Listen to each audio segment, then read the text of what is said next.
बांग्लादेश के चुनावों का नतीजा ज़रूर आ चुका है, लेकिन इस चुनाव में एक जगह पर तारिक रहमान और बांग्लादेश नेशनलिस्ट पार्टी की अगर विक्ट्री हुई है, तो दूसरी जगह पर भूलने की आवश्यकता नहीं कि जमाते इस्लामी, जो कि आज की डेट में बांग्लादेश के अंदर एक बिल्कुल ही इनसिग्निफिकेंट पार्टी थी, वो एक महत्वपूर्ण अपोजिशन पार्टी बनेगी। लेकिन सबसे बड़ी बात ये भी है कि आज से कुछ महीने पहले की अगर आप परिस्थिति को यहाँ पर समझें तो ये कहना गलत नहीं होगा कि पहली बात जमाते इस्लामी चंद महीने पहले एक क्रेडिबल फोर्स के नज़रिए से देखी जा रही थी और कई लोगों का और कई देशों की इंटेलिजेंस एजेंसीज का ये तक अनुमान था कि वो समय दूर नहीं कि जब बांग्लादेश में जमाते इस्लामी ही एक क्रेडिबल एक्टर बनकर सरकार बनाने जा रही है 2026 में। पर इवेंचुअली ऐसा हुआ नहीं। अब ये चीज़ों के पीछे की जो परछाई का खेल है, आज वीडियो में उसी चीज़ को समझने की कोशिश करेंगे। जब से ऑपरेशन सिंदूर भारत और पाकिस्तान के बीच में हुआ था, तब से पहली बात अमेरिका भारत को मिलिट्रीली कट डाउन करने की कोशिश कर रही थी। वो इस चीज़ से दिन प्रतिदिन अनकंफर्टेबल होती जा रही थी कि ऑपरेशन सिंदूर के बाद साउथ एशिया के अंदर खास करके भारत एक क्रेडिबल पावरफुल मिलिट्री एक्टर बन के इमर्ज हो रहा है। ये चीज़ अमेरिका को बिल्कुल टॉलरेबल नहीं थी। अमेरिका चाहता था कि भारत जो है, अगर मान लीजिए क्रेडिबल लेवल पर एक powerful military actor south Asia में बन जाता है, तो उसका कॉन्सिक्वेंस ये होगा कि वो बेसिकली मैरीटाइम थिएटर में अरेबियन सी जो है, बे ऑफ बंगाल जो है, वहाँ पर बेसिकली अपनी पावर को प्रोजेक्ट करेगा। और यहाँ पर अगर उसने पावर को प्रोजेक्ट करने की कोशिश की तो उसका सबसे बड़ा कॉन्सिक्वेंस होगा कि जो पूरा इंडो पैसिफिक एरिया है, उस एरिया में भारत की ओवरऑल असेसमेंट और प्रेजेंस और बढ़ेगी। अब इंडो पैसिफिक अमेरिका चाह रहा था और आज भी चाहता है कि वो हमेशा से उसका खुद का एक बैकयार्ड बना रहे, लेकिन भारत ने ऑपरेशन सिंदूर के बाद, चाहे फ्रांस हो, चाहे रशिया हो और चाहे उसके साथ साथ ऑस्ट्रेलिया या ब्रिटेन हो, जब इन सारे देशों को बोला कि आप बेसिकली इंडो पैसिफिक में आकर उसको एक ओपन कॉम्पिटिटिव थिएटर बनाइए, तब से अमेरिका की बेचैनी इंडो पैसिफिक को लेकर और बढ़ी और भारत के एक क्रेडिबल मिलिट्री एक्टर ऑपरेशन सिंदूर के बाद बनने की और बढ़ी। ये चीज़ें और ये बैकग्राउंड इसलिए इम्पोर्टेंट है क्योंकि जब ये चीज़ें हो रही थी ऑपरेशन सिंदूर के बाद, और जिस तरीके से भारत की कूटनीति उस समय अलग अलग प्लेयर्स को लाकर इंडो पैसिफिक में एक क्रेडिबल एक्टर बनाकर यहाँ पर रखने की कोशिश कर रही थी, तभी अमेरिका ने भारत को कट डाउन करने का एक नया गेम प्लान बनाया। उस गेम प्लान के तहत उन्होंने ईस्टर्न थिएटर को चुना।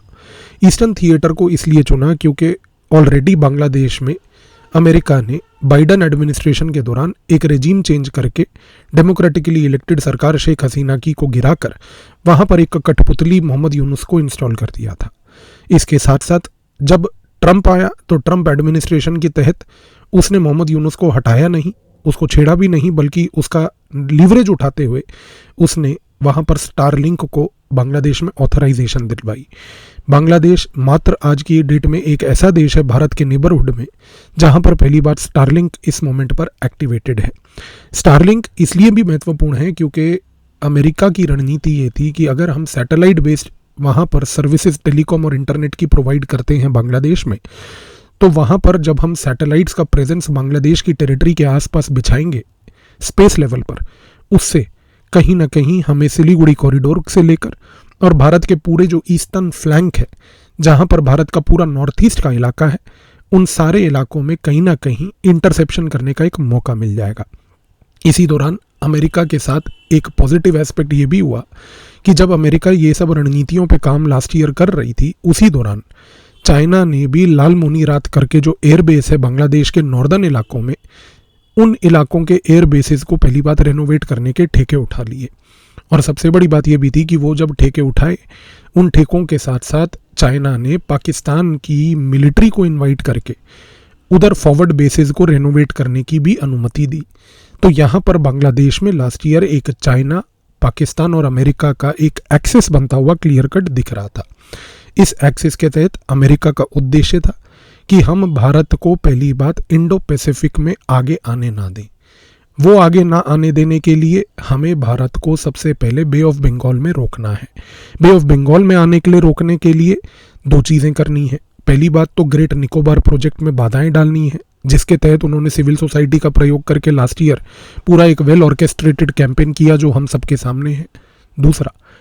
उन्होंने ये चीज़ भी सोची कि स्टारलिंक के तहत हमें वहाँ पर इंटरसेप्शन करके सर्विलेंस करना है। और तीसरा, अगर चाइना पाकिस्तान मिलकर लाल मुनीरात के एयरबेस को रेनोवेट करते हैं तो ये एयरबेस के रेनोवेशन से इंडिया की मिलिट्री का प्रेजेंस पहली बात तो ऑटोमेटिकली नॉर्थ ईस्ट के एरिया में सिलीगुड़ी कॉरिडोर के आसपास बढ़ेगा। और अगर इंडिया की मिलिट्री वहाँ पर डाइवर्ट हो जाएगी तो इस डाइवर्जन से एक चीज़ तो तय है कि कहीं ना कहीं जो इंडो पैसिफिक में पावर प्ले भारत को करना था वो कमज़ोर होगा। लेकिन अब आप चीज़ें कैसे अनफोल्ड होती गई इस चीज़ को देखिए। अमेरिका ने जब भारत के लिए ये स्ट्रैटेजिक डिस्ट्रैक्शन प्लान किया जिसके तहत वो चाहती थी कि भारत की ओवरऑल बार्गेनिंग पावर घटे, इस दौरान सितंबर अक्टूबर 2025 में मोहम्मद यूनुस ने अमेरिका के बिहाफ पर कुछ और भी काम किए। उस समय पहली बात तो क्योंकि चुनाव अनाउंस हो चुका था ऑलरेडी कि वो फरवरी 2026 में होगा, तो उसने अवामी लीग के जितने भी क्रेडिबल पॉलिटिकल एक्टर्स थे उनके ऊपर एक बैन लगवाया। अवामी लीग को कम्प्लीटली इलेक्शन कंटेस्ट करने के लिए बैन सितंबर अक्टूबर से शुरू हुआ। एक जगह पर जब ये हो रहा था तो दूसरी जगह पर मोहम्मद यूनुस और अमेरिका के प्रेशर से बांग्लादेश की सुप्रीम कोर्ट ने जमाते इस्लामी को, जिसको पॉलिटिकल इलेक्शंस लड़ने के ऊपर एक बैन लगाया गया था, उस बैन को रिवर्स कर दिया। इस रिवर्सल से जमाते इस्लामी को एक क्रेडिबल एक्टर बनाने की कोशिश की गई। अमेरिका सितंबर अक्टूबर 2025 तक ये बात समझ चुकी थी कि मोहम्मद यूनुस और उसकी लेड स्टूडेंट मूवमेंट जो है वो कहीं पर भी आने वाले चुनाव में सत्ता प्राप्त नहीं कर सकती। उनको ये भी पता था कि अगर अवामी लीग को हमने कम्प्लीटली ब्लैकआउट कर दिया क्योंकि शेख हसीना भारत में है तो उस कॉन्टेक्स्ट में Awami League as a political actor ख़त्म हो जाता है। लेकिन सबसे बड़ी बात है कि बांग्लादेश नेशनलिस्ट पार्टी उस समय सितंबर अक्टूबर पिछले साल बांग्लादेश के चुनाव के पूरे प्रक्रिया में कोई भी प्लेयर नहीं थी। वो इसलिए भी था क्योंकि खलीदा जिया बाहर थी, तारिक रहमान बाहर था। खलीदा जिया की तबीयत खराब थी और तारिक रहमान को ये तक नहीं पता था कि उसके लिए कुछ भविष्य में आगे है भी या नहीं। इस कॉन्टेक्स्ट में अमेरिका ने एक नई रणनीति अपनाई। उन्होंने मोहम्मद यूनुस को वहीं रखा और मोहम्मद यूनुस को रखने के साथ साथ जमाते इस्लामी के ऊपर का लगा बैन जब हटवाया तो उस बैन को हटवाने के बाद पूरा का पूरा अमेरिका का जो CIA का एपरेटस उस समय बांग्लादेश में था उसने ये कोशिश करी कि अब हर हालात में जमाते इस्लामी को एक क्रेडिबल पॉलिटिकल फोर्स बनाया जाए। सवाल उठता है क्यों? चीज़ को समझिए। जमाते इस्लामी एक क्रेडिबल पॉलिटिकल एक्टर का एक्सपीरियंस पिछले 15-20 सालों से नहीं था उसको। जमाते इस्लामी ऑर्गेनाइजेशनल और इंस्टीट्यूशनल लेवल पर एक ऐसी संस्था थी जिसको सरकार चलाने का कोई भी तजुर्बा नहीं था। और अगर अमेरिका अपना पूरा का पूरा इंटरेस्ट जमाते इस्लामी पे लगाने की को सोच रही थी सितंबर अक्टूबर 2025 से, तो उसके मन में ख्याल ये था कि अगर हम जमाते इस्लामी का समर्थन करते हैं तो जमाते इस्लामी क्योंकि ऑर्गेनाइजेशनली और इंस्टीट्यूशनली कमज़ोर है, उसको क्योंकि सरकार चलाने का तजुर्बा नहीं है, अगर जमाते इस्लामी फाइनली पावर में आती है तो हम जमाते इस्लामी के साथ कूटनीति करके, उसको अलग अलग प्रकार के डिप्लोमेटिक एड देके, उसके साथ एडवाइजरी रोल्स प्रोवाइड करके एक इंस्टीट्यूशनल लेवल पर जमाते इस्लामी को सपोर्ट कर सकते हैं। अमेरिका का ऑब्जेक्टिव ये था कि अगर जमाते इस्लामी चुनाव में आगे समय में जीत जाती है और एक सबसे बड़ी लीड फोर्स बन के उभरती है, एक ऐसी पार्टी बन के उभरती है जो पूरे के पूरे चुनाव में डिसाइसिव रोल प्ले करेगी, तो उस कॉन्टेक्स्ट में सबसे पहली चीज़ ये होगी कि जमाते इस्लामी को कंट्रोल अमेरिका बैकएंड पे कर पाएगी। लेकिन अब आप ध्यान से देखिए कि यही सितंबर अक्टूबर में जब अमेरिका ने जमाते इस्लामी के ऊपर अपनी पूरी प्रेजेंस लगा के गेम खेलने की सोची, उस समय अमेरिका के पास एक हर्डल आया। हर्डल ये था कि अब हम जमाते इस्लामी को रीच आउट करें कैसे, क्योंकि हिस्टोरिकली जमाते इस्लामी और अमेरिका के बीच में संपर्क और संबंध कभी नहीं थे। इस दौरान अमेरिका ने सितंबर अक्टूबर पिछले साल पाकिस्तान का प्रयोग करना शुरू करा। डॉट्स कनेक्ट करके देखिए। पिछले साल आसिम मुनीर 10-10 रुपए के पत्थर भर के सूटकेस में वॉशिंगटन गया, वहाँ पर जाके ट्रंप के साथ फ़ोटो खिंचवा के उसको दिखाया कि देखो 10-10 रुपए के पत्थर लाए हूँ, ये पत्थर हमारे यहाँ पर हैं, इन पत्थरों से आप आगे हमारे यहाँ पर जो है स्ट्रेटेजिक रेयर अर्थ मेटल्स का एक्सप्लोरेशन कीजिए। उस दौरान अमेरिका को ये लगने लगा कि क्योंकि जमाते इस्लामी ओरिजिनली अब इस मोमेंट पर पाकिस्तान में डोमिनेंट है, जबकि जमाते इस्लामी का ओरिजिन 1941 में अब्बू अल मौदूदी के तहत हुआ तो भारत में था, जो अनडिवाइडेड भारत था। लेकिन बंटवारे के बाद अब्बू अल मौदूदी जो जमात इस्लामी का फाउंडर था वो इवेंचुअली पाकिस्तान शिफ्ट हो गया था और तब से लेकर जमात इस्लामी ने आज तक पाकिस्तान को अपना बेस बनाया हुआ है। 1971 में जमात इस्लामी जो उस समय पाकिस्तान वेस्ट पाकिस्तान में थी वो ईस्ट पाकिस्तान में भी एक ब्रांच खोल के बैठी थी। तो अमेरिका की CIA को ये लगा कि क्यों ना इस जमात इस्लामी का प्रयोग अगर हमें इवेंचुअली फ्यूचर में करना है, अगर इसको हमें आगे जाकर एक पॉलिटिकल एक्टर बना के पावर में सपोर्ट करके लाना है तो उसको करने के लिए पाकिस्तान हमारे लिए मदद करेगा। इस रीज़न से आप देखिए कि उस समय ट्रंप और आसिम मुनीर के बीच में इतने गहरे संबंध बने और वो गहरे संबंध भी इस तरीके से बने कि जैसे मानिए कि पाकिस्तान को एक नई जियोपॉलिटिकल आइडेंटिटी वर्ल्ड पॉलिटिक्स में मिल गई और जमात इस्लामी को कोर्ट करने के लिए आसिम मुनीर ने फिर अपने मिलिट्री एडवाइजर्स को भी पाकिस्तान से बांग्लादेश भेजना चालू करा। उस समय दोनों देशों के बीच में विमानों को लेकर भी एयरक्राफ्ट डील भी हुई, मिलिट्री लेवल पर भी काफ़ी सिक्योरिटी कॉन्ट्रैक्ट्स और डीलें साइन हुई। ये सब सारी चीज़ें जब उस समय हो रही थीं, जब पाकिस्तान का दबदबा बांग्लादेश में बढ़ रहा था, जब अमेरिका की CIA अमेरिका की एम्बेसी ढाका में बैठकर जमात इस्लामी को रन कर रही थी, तब भारत की रिसर्च एंड एनालिसिस विंग ये सारी चीज़ों को ऑब्जर्व कर रही थी। भारत की उस समय की एक्सटर्नल इंटेलिजेंस एजेंसी रॉ ने सरकार को काफ़ी सारी एडवाइजरी इनपुट्स दिए। सबसे पहले सरकार को ये एडवाइजरी इनपुट दिया भारत की रॉ ने कि जो भी गतिविधियां पहली बात बांग्लादेश में हो रही हैं उनको हमें पेशेंटली ऑब्जर्व करने की आवश्यकता है। भारत की रॉ ने बोला कि देखिए ये एक क्लासिक प्रेशर टैक्टिक है। इस प्रेशर टैक्टिक के तहत अमेरिका का उद्देश्य ये है कि वो चाहता है कि अगर जमात इस्लामी को हम बहुत सीरियसली लेना शुरू करें और जमात इस्लामी जिस तरीके से CIA उसको रन करने की कोशिश कर रही थी पाकिस्तान के थ्रू भी, अगर हम उसके ऊपर कुछ ज़्यादा कड़े कदम उठाने की कोशिश करेंगे तो चीज़ें बहुत ऑब्वियस हो जाएंगी। लेकिन भारत की रॉ के कुछ अधिकारियों ने यह भी जताया और उस समय कुछ मिलिट्री के भी भारत के अधिकारियों ने बोला कि अमेरिका का चाइना का लाल मोनीरात में प्रेजेंस और पाकिस्तान और बांग्लादेश की बढ़ती नज़दीकियाँ ये भारत की मिलिट्री के लिए भी एक थ्रेट है। इस कॉन्टेक्स्ट में भारत की रॉ ने और मिलिट्री इंटेलिजेंस ने मिलकर जो स्टडीज़ करी उसके तहत एक फाइनल इनपुट पहली बात तो ये निकला कि सिलीगुड़ी कॉरिडोर के आसपास, जिसको इनफॉर्मली चिकन्स नेक का एरिया बोला जाता है, सबसे पहला कदम ये होगा कि वहाँ पर भारत कुछ गैरिसन्स मिलिट्री लेवल पर बनाएगा। एक गैरिसन होता है एक परमानेंट मिलिट्री यूनिट जो इंश्योर करता है कि वहाँ पर मिलिट्री के लॉजिस्टिक्स हों, मिलिट्री हमेशा रेडीनेस के स्टेट में रहे और ये इंश्योर किया जाए कि वहाँ पर सबसे पहले military supply chains clear cut तरीके से इस्टेब्लिश हो जाए। पिछले साल नवंबर में भारत ने इस एडवाइस के तहत पहले तो मिलिट्री गैरिसन सिलीगुड़ी कॉरिडोर के पास बनाए। उसके बाद भारत की रॉ ने ये एडवाइस किया कि क्योंकि म्यांमार और बांग्लादेश दो ऐसी टेरिटरीज हैं जहाँ से अमेरिका ने 2023 से पूरी के पूरे मणिपुर के अंदर आग वहाँ पर मैन्युफैक्चर करके लगाई हुई थी, तो भारत की रॉ ने यह भी एडवाइस किया सरकार को कि मणिपुर के अंदर पॉलिटिकल सॉल्यूशन तुरंत प्रपोज करके वहाँ पर लाया जाए। इसी रीज़न से आप देखिए कि बांग्लादेश के चुनाव होने से चंद दिन पहले ही मणिपुर के अंदर पहली बात एक डेमोक्रेटिकली चीफ मिनिस्टर को वहाँ पर फाइनली लाया गया। कुकी मेती समुदायों के दोनों के जो हैं एक एक डिप्टी चीफ मिनिस्टर्स को भी बनाकर मणिपुर को एक पॉलिटिकल पाथ ऑफ रिकन्सिलिएशन पर लाया गया। एक जगह पर जहाँ मिलिट्री गैरिसन्स बने, दूसरी जगह पर जहाँ पर प्रीएम्प्टिव लेवल पर ये इंश्योर किया गया कि मणिपुर के अंदर जो आग अमेरिका लगा चुका था, लगाने की कोशिश आगे भड़काने की कोशिश कर सकता था, अब क्योंकि उसको मणिपुर नहीं दिख रहा है तो अमेरिका ने सोचा नागालैंड। लेकिन पिछले ही हफ्ते आपने देखा होगा कि किस तरीके से होम मिनिस्ट्री ने नागालैंड के फ्रंटियर एरियाज जो हैं उनके साथ भी एक पैक्ट करके उस प्रॉब्लम को भी वहाँ पर न्यूट्रलाइज करके वो स्पेस लीवरेज जो अमेरिका करना चाह रहा था वो भी अंडू कर दी। तो ये सारी चीज़ें एक साथ होती गई। लेकिन एक जगह पर जब ये सारी चीज़ें भारत अपने डोमेस्टिक लेवल पर कर रहा था, उसी दौरान भारत की रिसर्च एंड एनालिसिस विंग की तरफ से एक कॉन्सर्टेड लेवल पर एक इन्फ्लुएंस ऑपरेशन बांग्लादेश में भी चला।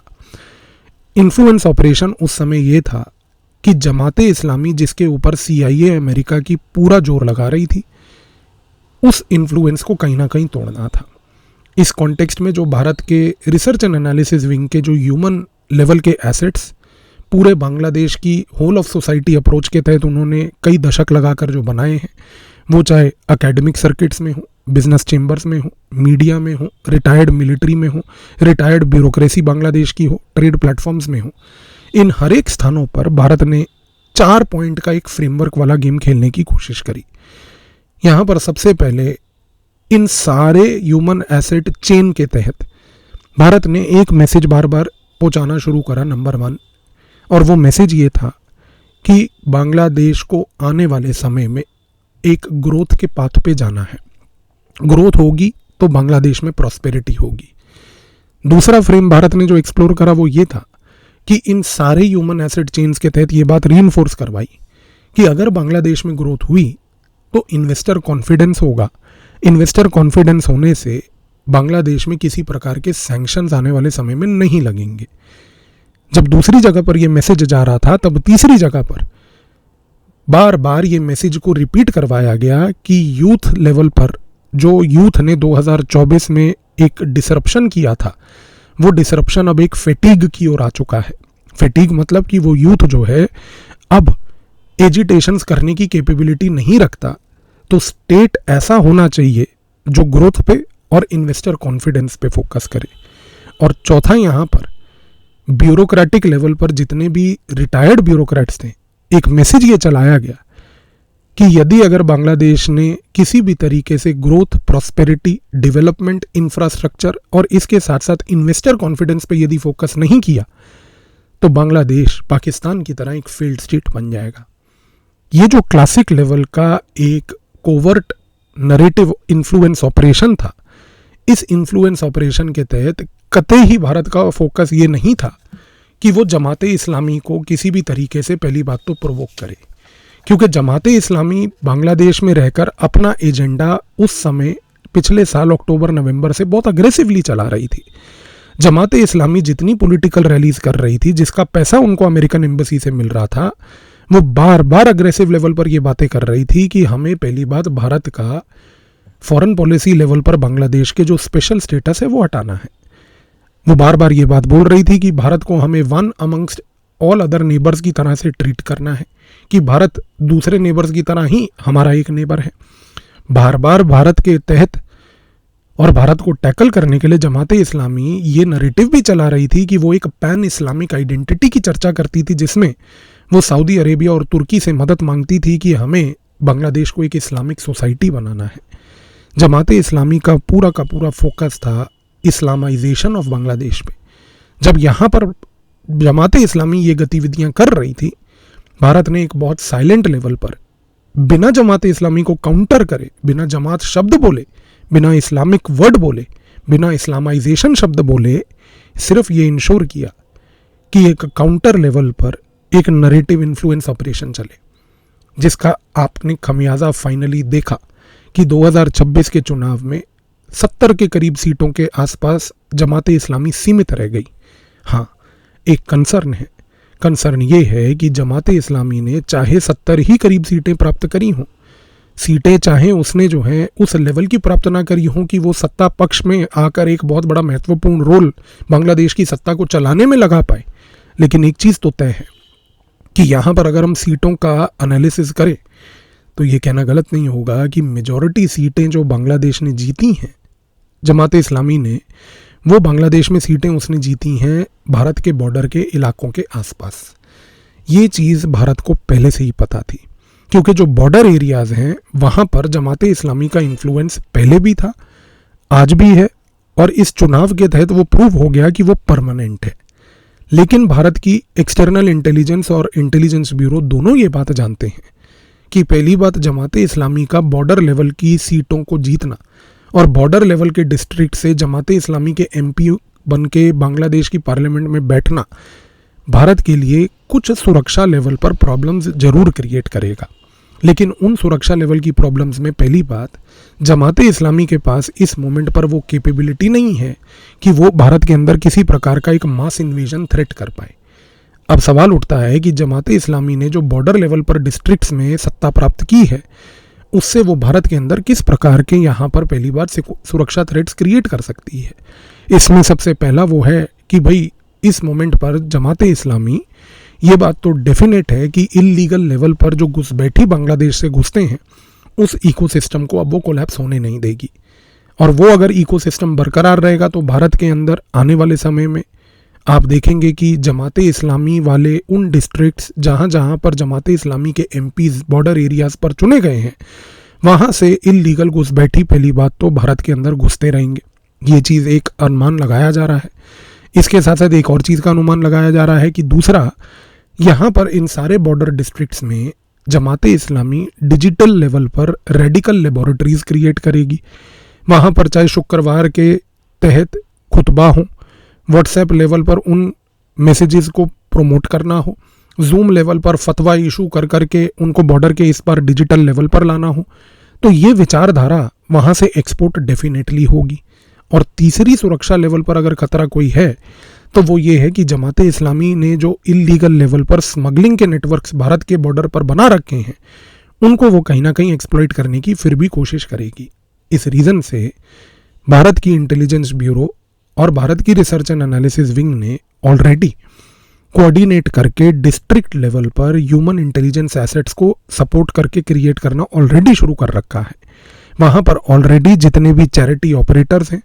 जितने भी इस पूरे गेम प्लान में जमाते इस्लामी के जो इनेबलर्स हैं, वहाँ पर चाहे मदरसा के एडमिनिस्ट्रेटर्स हों, वहाँ पर चाहे बॉर्डर लेवल पर जितने भी दलाल हों, हवाला के जितने भी एजेंट्स हों, जितने भी ये नरेटिव्स जिनको वहाँ से डिज़ाइन करके बंगाल में और या फिर असम में लाया जा रहा है, उन सब पे ऑलरेडी भारत के अंदर बीएसएफ ने, इंटेलिजेंस ब्यूरो ने मिलकर कोऑर्डिनेटेड तरीके से डेटा शेयरिंग करके, कोऑर्डिनेटेड तरीके से ह्यूमन इंटेलिजेंस एसेट्स को क्रिएट करके ये इंश्योर कर लिया है कि यहाँ पर ये थ्रेट्स पहली बात तो भारत के बॉर्डर के इस पार ना पहुँचे। पर हाँ, अगले 4 से 5 साल भारत की सुरक्षा एजेंसीज के लिए, खास करके बीएसएफ के लिए, खास करके इंटेलिजेंस ब्यूरो के लिए ये कहना बिल्कुल गलत नहीं होगा कि उनको अपने टोज पर रहना पड़ेगा, क्योंकि इन बॉर्डर एरियाज़ में जहाँ पर जमाते इस्लामी के एमपीज इस मोमेंट पर लोकेटेड हैं, वो डेफिनेटली ये इंश्योर करेंगे कि डिजिटल लेवल पर प्रोपोगेंडा, इसके साथ साथ इल्लीगल लेवल पर घुसपैठी, ये और साथ में जितना भी स्मगलिंग नेटवर्क है उसको वो बढ़ावा देंगे। इस मोमेंट पर भारत ने टेक्नोलॉजी का प्रयोग, इंटेलिजेंस का प्रयोग, ह्यूमन एसेट्स का प्रयोग, इस प्रकार की एक मल्टी प्रोंग्ड स्ट्रैटेजी के तहत प्रिवेंटिव मेजर्स ऑलरेडी ले लिए हैं जमाते इस्लामी के इस पर्टिकुलर चीज़ को टैकल करने के। लेकिन इस पूरे गेम प्लान में सबसे बड़ी चीज़ जो है वो ये है कि कैसे अमेरिका ने,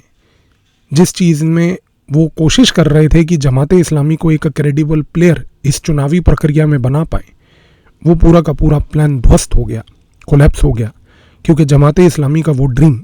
कतई ही पूरा नहीं हुआ। इस रीज़न से एक चीज़ तय है